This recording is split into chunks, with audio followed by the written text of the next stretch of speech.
Cheikh Konaté, qui est un habitué de ce plateau, mais qui également ici est d'abord là en tant que leader associatif de la communauté subsaharienne ici au Maroc.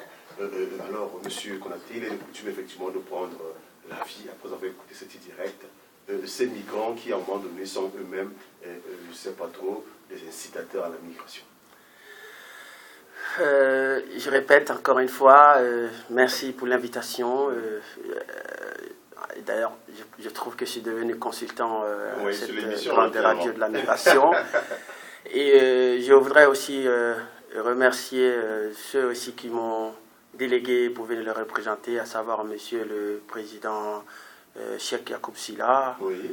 Voilà, et tous les autres camarades syndicalistes de l'ODT. Oui. Voilà, donc, en fait, et je remercie aussi les auditeurs et les auditrices Oui.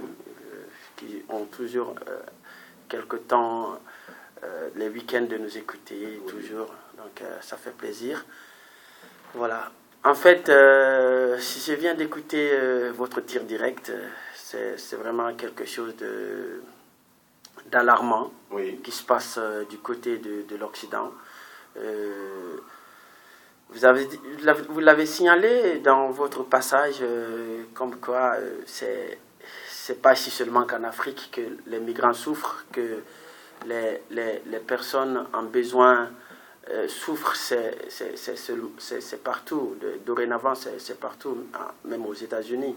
Et la France, présentement, est au bout du gouffre. Ils ne savent pas qu'est-ce qu'il faut faire, qu'est-ce qu'il ne faut pas faire. Quand ils démantèlent un camp, un autre se constitue immédiatement. Exactement. Parce qu'on ne peut pas dire aux gens de quitter sans une solution. Oui. Et ces gens-là, ils sont dans le besoin. Et ce sont des êtres humains. On ne peut pas quand même les traiter d'une certaine manière. Oui. Et c'est comme l'eau. Si vous ne lui donnez pas le chemin à suivre, il va se chercher le chemin. Tout à fait, ça c'est clair. Voilà, donc...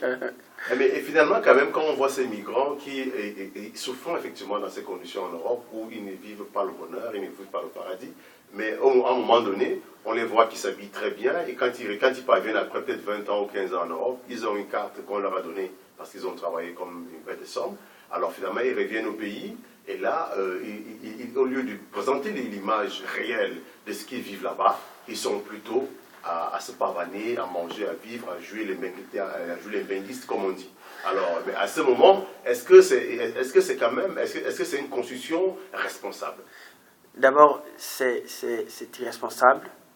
Et secondo, c'est une pratique courante chez nous, de nos jours en Afrique, dans tous les pays africains. Oui.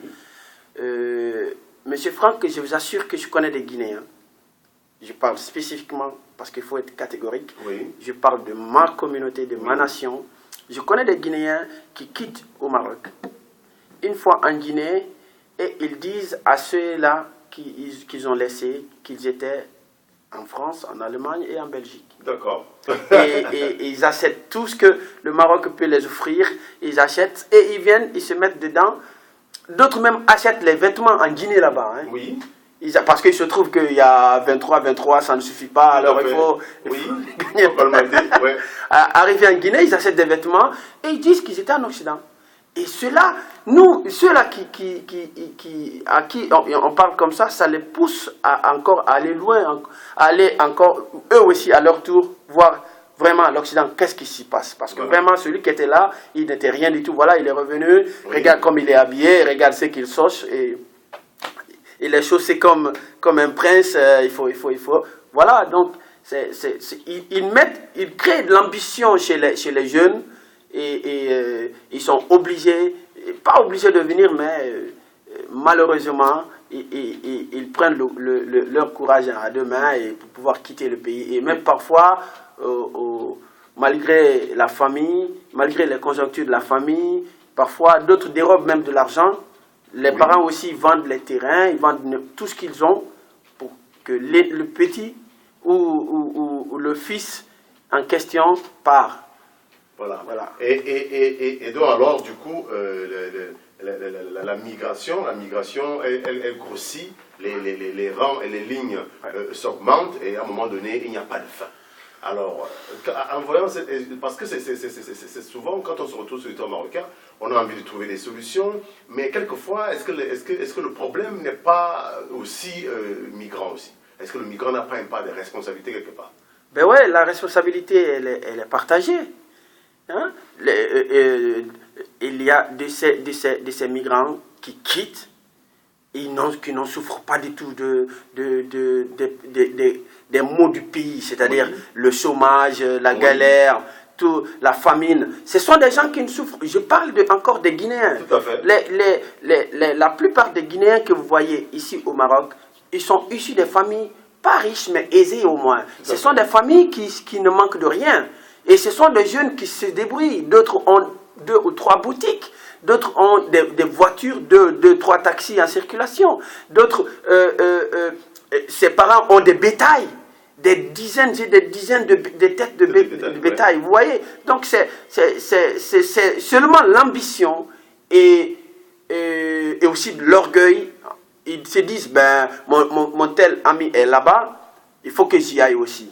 Je vois souvent sa photo sur Facebook, je vois qu'il est quelqu'un qui va s'arrêter devant une grosse voiture, il prend sa photo et il balance. Et il dit que c'est sa voiture. Voilà, et les gars disent qu'il a réussi, alors qu'il a demandé simplement, monsieur, s'il vous plaît, pouvez-vous me laisser ouvrir votre portière et prendre une photo? Et le monsieur dit, ben, vas-y. Et voilà, et lui-même, il se dit, voilà, les Noirs sont fiers de ma voiture, attendez. Il lui dit, vas-y. Et tout de suite, il ouvre sa portière et prend quelques photos. Et ces clichés-là sont balancés sur tous les réseaux. Et tout de suite, le monsieur dit, eh ben voilà, lui, il a réussi, pourquoi pas moi? Il faut que j'y aille. Et encore, parce qu'il faut encore définir la réussite. Est-ce que la réussite, c'est avoir une voiture? Est-ce que la réussite, c'est de se construire une famille, avoir des boutiques et prospérer tout doucement? La réussite, en fait, ça devient quoi pour les migrants? Le migrant, qu'est-ce que le migrant appelle réussite? Le migrant appelle réussite toute personne qui a quelque chose, ce qu'il n'avait pas au départ chez lui, appelle ça réussite. C'est-à-dire que lorsque moi je quitte en Guinée, je n'avais même pas de vélo, et qu'au Maroc, il se trouve que j'ai au moins une petite ou grosse moto. Une grosse moto, même pas une voiture d'abord, mais une moto, et qu'on me voit sur ça, on va dire, ouais, il a réussi, il n'avait même pas de vélo. Maintenant, ça va, il a une moto, et qu'on me voit dans une veste cravatée, de différentes couleurs, parfois, on dit, voilà, il a réussi. Alors que la vraie réussite, ce n'est pas ça. La vraie réussite, c'est de pouvoir d'abord réaliser ses rêves, c'est-à-dire que construire des maisons et avoir un bon projet pour pouvoir aider d'autres à évoluer, comme vous, pour pouvoir encore élargir votre relation de par le monde, etc., et créer un projet pour soi et pour sa famille ou ses compatriotes. C'est ça en fait la réussite. Bon, voilà, ça c'est la réussite. Mais quand on vous écoute parler, on a l'impression qu'une personne qui, à un moment donné, est déjà parvenue à se faire une boutique, ça veut dire que c'est quelqu'un qui a réussi. Du moins, même s'il n'a pas réussi, il est sur le chemin de la réussite. Mais cette personne va abandonner tout cela pour se retrouver au Maroc et vivre dans des conditions qui ne sont pas meilleures que celles qu'il partageait effectivement en Guinée. Alors à ce moment, pourquoi il ne rentre pas? Pourquoi est-ce qu'il croit qu'en Europe, ça sera meilleur encore? Parce qu'il ne s'arrête pas. Oui, il y a certains qui commencent à réfléchir, qui sont devenus conscients. Je vous informe que je suis père éducateur de l'OIM.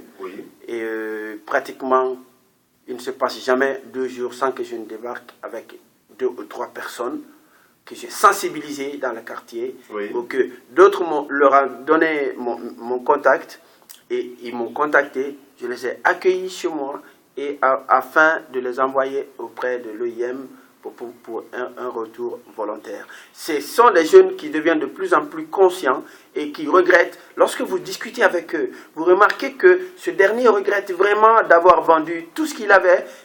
J'ai rencontré des jeunes qui me disaient, tu sais, M. Konaté, tous les week-ends, moi j'étais en boîte et je gaspillais telle somme. Mais voici ici vivre comme quelqu'un qui n'a ni père ni mère. Il faut que j'y rentre, je retourne chez moi, je n'ai rien à faire ici.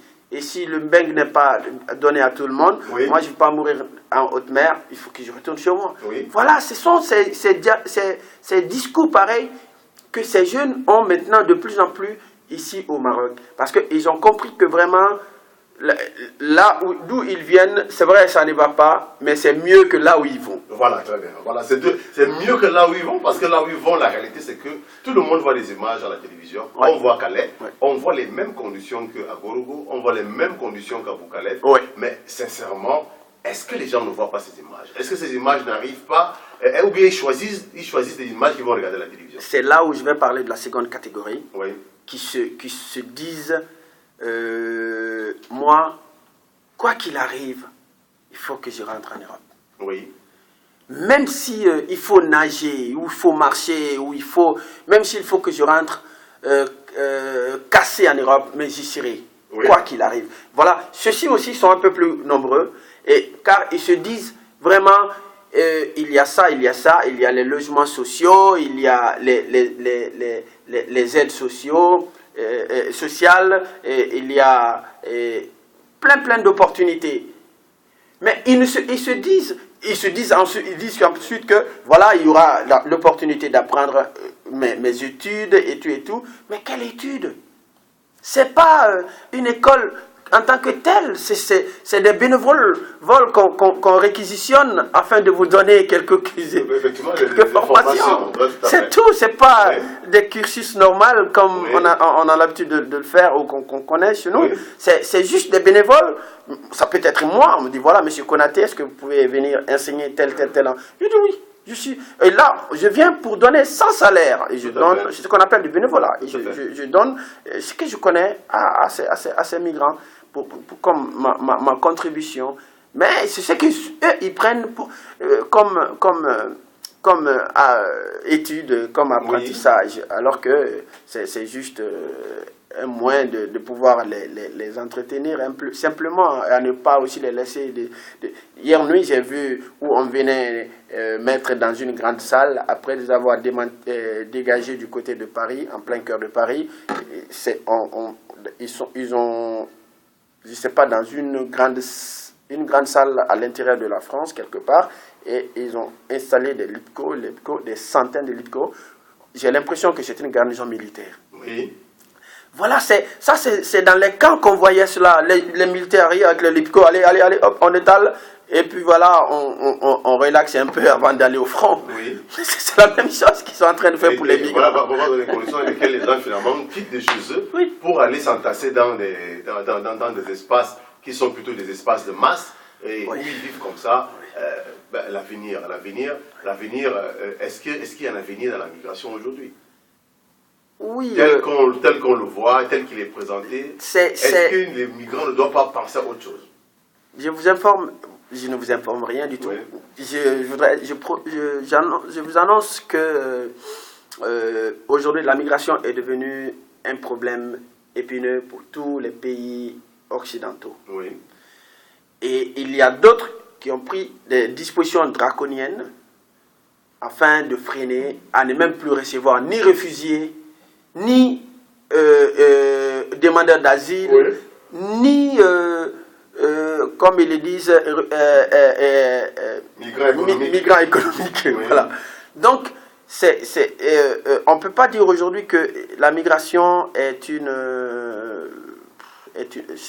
réussite, que la migration rapporte gros de nos jours. Non, on ne peut pas le dire parce que simplement, on ne peut que compter sur les enfants qui naissent là-bas et qui auront une certaine opportunité d'intégrer dans les vraies écoles et peut-être devenir des footballeurs ou des artistes. Voilà, parce qu'en plus, ce n'est que ce qui leur est donné. C'est seulement ça où ils peuvent vraiment s'épanouir, vraiment, parce qu'ils se disent, ben voilà, c'est un gosse, s'il ne peut pas faire ça, je le jette dans un centre de formation, il devient footballeur, parce que pour eux, c'est un truc pour les s'amuser, mais les vraies choses, ils ne nous mettent jamais devant. Ça, c'est très clair, nous sommes conscients de cela, mais ceux qui réussissent aujourd'hui en Europe sont vraiment très peu, pour ne pas dire qu'il n'y en a pas. Voilà, et ça c'est clair, parce que malheureusement, l'autre côté, l'autre revers de la médaille, c'est que quand bien même les migrants on le voit rentrer avec de l'argent, il faudrait peut-être aller poser la question. Comment? Les femmes, on sait très bien que quelquefois, elles sont obligées de se prostituer, que les hommes eux-mêmes, quand bien ils vont faire un travail, ils vont le faire dans le noir et ils vont devoir travailler triplement pour pouvoir à un moment donné retrouver un certain équilibre et une certaine dignité. Oui. Donc, alors, pourquoi aller devenir esclave alors qu'on peut simplement déjà se construire soi-même chez soi? C'est juste une ambition démesurée. Ouais. Et de fait seulement que ce soit l'Occident. Ils ont l'impression que c'est l'Eldorado et qu'il y a tout. Oui, il y a 30 ans en arrière, oui, en Europe, on pouvait bel et bien gagner sa vie. Tout à fait. Et très très bien même. Mais de nos jours, les balayeurs des rues, les Français se battent pour avoir cette place. Balayer, ouais. Voilà, donc c'est quelque chose que nous, on faisait à l'époque et on gagnait de l'argent qui devenaient des millions en Europe, en Afrique, mais de nos jours, ce sont des boulots qui sont très, très, très difficiles et il y a beaucoup de conditions pour avoir ce genre de boulot. Il faut avoir la carte, il faut avoir une certaine connaissance du terrain, il faut. Et c'est ce qui n'est pas encore le cas de ceux qui viennent d'arriver. Je vous informe que il y a au moins des centaines de jeunes qui sont passés chez moi, que j'ai côtoyé et qu'aujourd'hui ils sont en Europe. Parce que vous savez que je suis un meneur d'hommes, j'avais toujours des équipes de football et autres. Donc j'en ai côtoyé des centaines et des centaines. Et aujourd'hui ils sont en Europe. Mais il y en a très peu qui peuvent rien que simplement appeler sa famille. Ouais. Le problème d'abord c'est de quoi manger ou dormir. Oui. Qu'est-ce qu'il faut faire? C'est un défi de tous les jours. C'est un défi de tous les jours. Et ça, ils sont des centaines. Je ne dis pas que c'est tout, mais il y a certaines qui bon, ils ont pu envoyer de l'argent à leurs frères, tout, mais ce n'est pas la majorité. Ce n'est pas la majorité. C'est pour dire que c'est une question de chance peut-être, oui. Mais la chance, elle est très très minime parce que les autochtones, c'est-à-dire que ceux-là qui vont vous recevoir chez eux, ils ne veulent pas que vous réussissiez. C'est sûr. Ça c'est clair. C'est clair qu'il faut que ça soit connu, hein, il faut que ça soit connu que les pays dans lesquels les Africains aujourd'hui sont en train de se lancer, ces pays sont des pays extrêmement agressifs sur le plan économique. Ouais. C'est des gens qui sont carrément des prédateurs. Quand ils vous donnent du travail, ça veut dire que vous allez travailler sans papier. Ouais. Alors, si vous travaillez sans papier naturellement, vous pouvez imaginer que vous serez exploité. C'est clair. Et donc, du coup, imaginez-vous que vous êtes chez vous. Vous avez toute la latitude d'accéder à tout ce que vous voulez, de travailler, de vous développer. Mais pourquoi ne pas le faire? Pourquoi croire qu'il faut absolument se retrouver en Europe? Parce qu'on a vu peut-être un documentaire, je ne sais pas, sur un footballeur ou bien sur un grand musicien, et on finit par croire que c'est ainsi que ça se passe en Europe. Je pense qu'il faut que les gens apprennent à se détromper quand même. Oui, et aussi, je crois qu'il y a aussi une part de responsabilité des migrants en personne, mais aussi des différentes familles, et surtout de l'État. Oui. Car on a l'impression... Mais l'État dans les pays d'accueil, dans les pays de départ, en fait. Dans les pays de départ. Oui. Et les pays d'accueil, eux, ils sont là malgré ces gens-là. Oui. Ils ne veulent pas du tout. D'ailleurs, oui. c'est pourquoi Frontex a été créé, vous le savez. Tout à fait, ouais, pour empêcher effectivement l'accès sur le territoire. Voilà, et il y a beaucoup de discours qui disent que beaucoup de morts sont causées par ceux-là, sur la mer. Tout à fait. Aujourd'hui, l'année là est l'année la plus charnière de la migration. Plus de 4000 morts. 4000 morts, ouais. Plus de 4000 morts. Vous voyez, donc ce sont des chiffres qui ne sont pas des chiffres fallacieux. Hein, oui. Et c'est une réalité. Alors, on ne parle pas des pays d'accueil. On parle d'abord des pays du départ. Oui.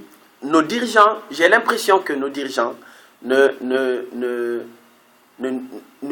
c'est-à-dire que nous ne signifions rien. C'est-à-dire que nous avons très peu d'importance pour eux.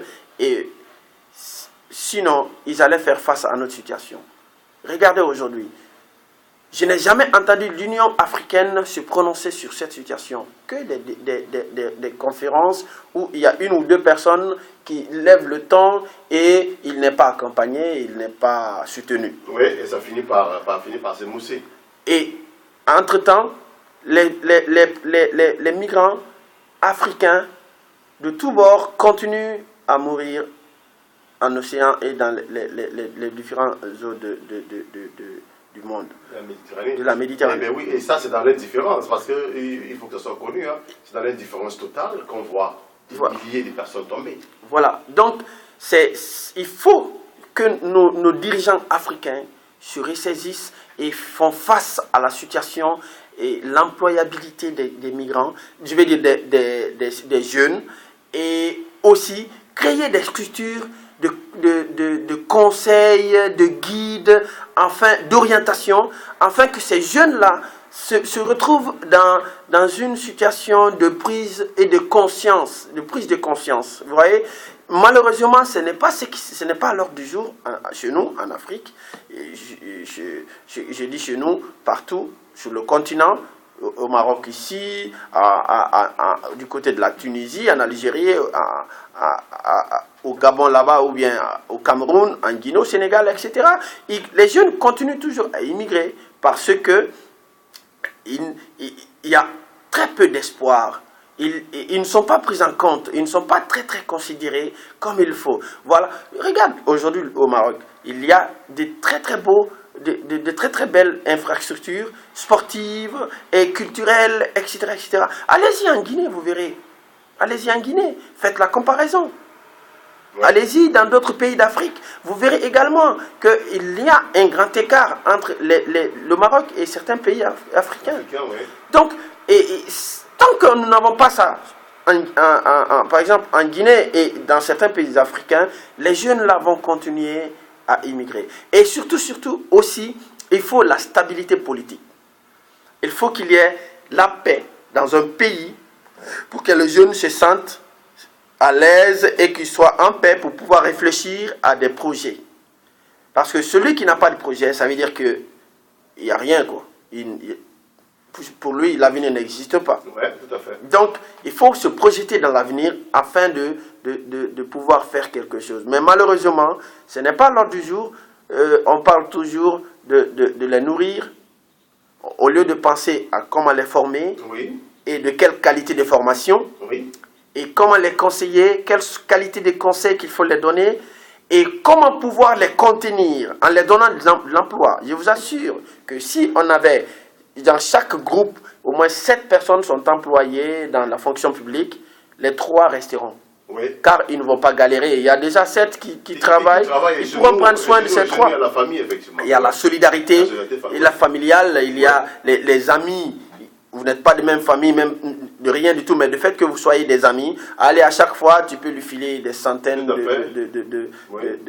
francs CFA ou de francs guinéens, malheureusement, ou de dollars. Mais malheureusement, les gens ne travaillent pas. Sur 10 personnes, il n'y a que 2 qui travaillent, ou 3. Les 7, comment vous voulez qu'ils fassent? Les 3 là ne peuvent pas satisfaire les 7 autres. Ils sont obligés de s'en aller. Et parfois, les 3 qui se travaillent, certains deviennent égoïstes et méchants. Parfois, ils se disent que lui, il est le seul béni du groupe. Oui, au lieu de penser que Dieu m'a aidé d'aider les autres, il pense que je suis le plus béni. Et il s'occupe de lui et de son bas-ventre. Il devient égoïste, carrément. Et il oublie ses amis. Alors, les amis sont frustrés. Ils sont obligés de partir aussi. Parce qu'il aura déposé son CV 1000 fois et c'est la même chose, parce qu'il demande le même poste que le cousin du directeur, il demande le même poste que l'ami du ministre. Vous voyez, et vous n'aurez pas ce poste, c'est sûr. Oui, ça c'est clair. Ça c'est clair, et vraiment c'est vraiment décevant, c'est tellement décevant que je crois que les questions de travail en Afrique, on n'arrive pas à les résoudre. Pourtant, en réalité, ce n'est pas ça qui devrait. En Afrique, il y a tellement de choses à faire. Rien aujourd'hui, on ne peut pas dire que les choses ont été faites en Afrique. Il y a toutes choses doivent être faites, mais curieusement, les gens n'arrivent pas à trouver de l'emploi. Ce n'est pas peut-être comme en Europe où on pourrait dire aujourd'hui qu'il n'y a plus rien à faire en Europe. L'Europe, tout a déjà été fait. Aujourd'hui, on est en train de parler des technologies avancées parce qu'il faut innover en permanence pour que l'Europe y ait du travail. Mais ce n'est pas le cas en Afrique. En Afrique, il faut simplement utiliser la roue. La tourner dans le sens du vent, et donc à un moment donné produire de l'emploi. Et effectivement, produire de l'emploi, ça ne fait pas 5 jours, j'étais dans un débat, d'ailleurs partout où je suis c'est toujours un débat, car il y a les jeunes et des amis qui viennent toujours m'entourer avec des questions, ils m'assaillent avec des questions, et je disais la dernière fois que par exemple, un certain Dangote. Oui.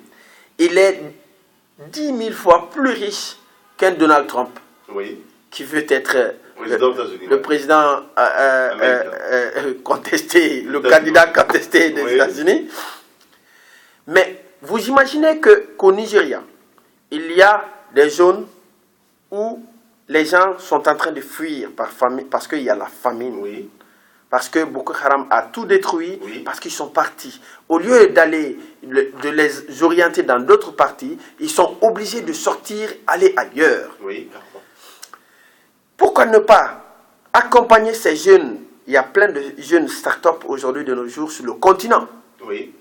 Ils sont sur le continent un peu partout. D'autres créent des téléphones, d'autres créent des voitures, d'autres créent des machines, des tas de choses qui se créent. Pourquoi ne pas encourager ce genre d'innovation afin d'aider la jeunesse à se prendre en charge et à se responsabiliser?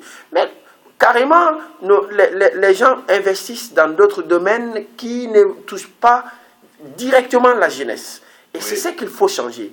Il faut investir dans un domaine où la jeunesse sera directement la cible principale, directement touchée.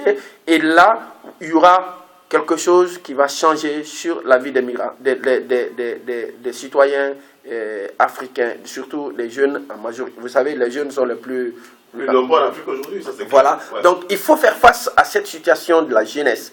Mais c'est ce qui n'est pas à l'ordre du jour. Nous avons beaucoup plus de riches sur le continent, mais il y a très peu de solidarité entre eux afin de trouver un bon projet pour toute l'Afrique, pour tout le continent. Vous voyez Econ qui est venu avec sa lumière, qui a envie de créer. Il y a M.